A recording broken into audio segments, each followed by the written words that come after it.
सभी को बहुत अच्छा लग रहा है। और एक इंसिडेंट फिल्म का ऐसा हुआ था कि हम एक होटल में स्टे कर रहे थे और जहाँ हम शूट कर रहे थे बहुत ही खूबसूरत जगह थी, वो महाराष्ट्र की कोकण बेल्ट में हम शूट कर रहे थे। तो रात को हुआ क्या कि मेरी 3 बजे आँख खुल गई, ऐसी जनरली आँख खुल गई, और हमारी आदत है फोन चेक करने की, तो हमने फोन चेक किया, अच्छा 3 बज गए, तो रखा, फिर 5 मिनट बाद दोबारा सो गए, 10 मिनट बाद। तो सुबह जब हम ब्रेकफास्ट टेबल पे हम सब बैठे और बाकी की टीम भी बैठी, तो सुबह हमने मतलब हमारे यहाँ ऐसी डिस्कशन हुआ कि सब ठीक से सोए नहीं सोए, तो मैंने बोला नहीं यार, बस 3 बजे हम ऐसे उठ गए थे, मतलब मैं ऐसे उठ गया था 5 मिनट के लिए, फिर सो गए। तो ऐसे शटर ही नहीं खुला। फिर आदित्य सर ने ऐड किया है मेरी भी आँख 3 बजे खुल गई थी। फिर उधर से तरन आया, फिर मोना मैम आ गई, तो हमने कहा अरे बाप रे 3 बजे ये क्यों सब किया। तो थैंकफुली अभी भी हो रहा है, अभी भी कुछ है, अभी भी 3 बजे कुछ है यहाँ पे 3 बजे की शक्ल से तो 12 बजे।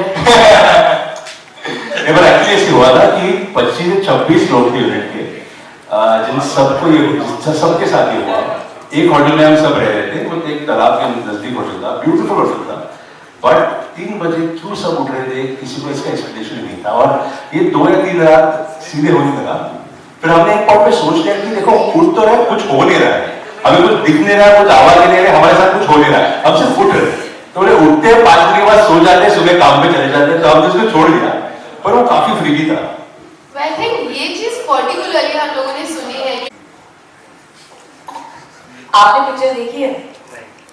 तो फिर ये सवाल आप मुझे नहीं पूछते क्योंकि ऑनेस्टली ये एक बहुत ही न्यू एज एक्सपेरिमेंटल फिल्म है। और मैं जब आदित्य सर से मिली फर्स्ट टाइम, मेरे लिए एक्चुअली बहुत प्राउड फीलिंग थी, क्योंकि मैं भी महाराष्ट्र हूँ, मैं भी महाराष्ट्र बेल्ट से आती हूँ, और मैं मुंबई में रहती हूँ, लेकिन मेरा गांव मोरगांव है जो महाराष्ट्र के इंटीरियर्स में है। मुंजा की कहानी मैंने भी सुनी हुई है, और आई थिंक हिंदी सिनेमा के बड़े पर्दे पर ऑल्सो एक ऐसा प्रोडक्शन हाउस लाइक मैडॉक, जिन्होंने पहले स्त्री दी है, भेड़िया दी है, जो सुपरहिट फिल्म्स है, वो एक ऐसी कहानी बना रहे थे जो महाराष्ट्र से रूटेड थी, जो मेरे कल्चर से आती थी, और आई थिंक मेरे लिए बहुत गर्व की बात थी। तो ये तो सबसे पहला रीजन था कि मुझे ये फिल्म करनी थी, और इंस्टेंटली एक्चुअली मेरा और आदित्य से कनेक्ट हो चुका था इस बात पे। और जब ना आप सुनते सुनते कनेक्ट हो जाता है ना, तो आपको बस लगता है कि यार फिर तो 4-5 महीने तो मजा ही आएगा, क्योंकि अगर आप पहली मीटिंग में इतना मजा आ रहा है तो 4-5 महीने तो कुछ भी नहीं होंगे।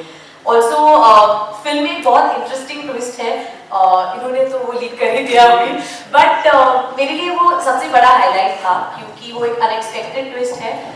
एज एन एक्टर मुझे कुछ नया एक्सप्लोर करने का मौका मिलता है, क्योंकि जितना हमने प्रोसेटिक किया है, जैसे मैं दिख रही हूँ, वो अपॉर्चुनिटी इतने आसानी से आती नहीं है। और ऑल्सो एज एन एक्टर मुझे वो बैरियर्स ब्रेक करने हैं कि अच्छा लड़कियां मतलब अलग अलग किरदार भी निभा सकती है, मतलब वो they don't just have to play the love interest, the pretty girls, and I think that Aditya sir very well wrote that character for a girl and really brought a lot of flavor for my character in the second half.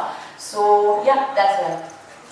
Hello ma'am, इस side अच्छा मेरी set पे ये perform कर रहे थे, कुछ नहीं था वहाँ पे, ऐसी चीजों के साथ जो डबीज रखी जाती थी कि दे हैव टू इमेजिन कि यहाँ पे मुंजा बिहेव कर रहा है, रिएक्ट कर रहा है, और हमें इमेजिन करके उसको रिएक्ट करना है। एक्टर के लिए बहुत डिफिकल्ट होता है कि आप इमेजिन कर रहे हो सामने वाले की रिएक्शन, तो वो इमेजिन करके परफॉर्म करते थे। फिर वही शॉट हम वापस लेके जाके एक स्टूडियो पे, एक फ्लोर पे, एक एक्टर को जो एक्रोबैट करने वाला था, उसको एक ग्रे सूट पहना के शूट करते थे, उसको कंप्यूटर में लेके जाके उस पे पूरा काम करके उसको डिजाइन करके उस पे रखते थे। फिर एक तीसरा लड़का आता था जो सिर्फ एक्सप्रेशन देता था, तो उसके एक्सप्रेशंस को शूट करके हम उस पे लगाते थे। तो लंबी प्रोसेस थी, 1-1.5 साल की प्रोसेस थी कि मुंजा को बनाना, मुंजा को आपके सामने रखना। मे बी अभी नेक्स्ट टाइम जब भी सीक्वल बनेगा आपको थोड़ा अपग्रेडेड मुंजा भी दिखेगा, क्योंकि बजट भी थोड़ा ज्यादा आएगा। बट आपको ये भी मैं बताऊंगा कि बहुत मेहनत के साथ जो दिख रहा है वो दिख रहा है। और हमें एक खुशी है कि जो लोग उसके बारे में कमेंट भी करें ना, वो इस चीज के अवेयर है कि जिस बजट में मुंजा बनाया ना, उसके हिसाब से आप मुझे भी पूछोगे तो आई थिंक जो टीम ने काम किया वो इनक्रेडिबल काम किया।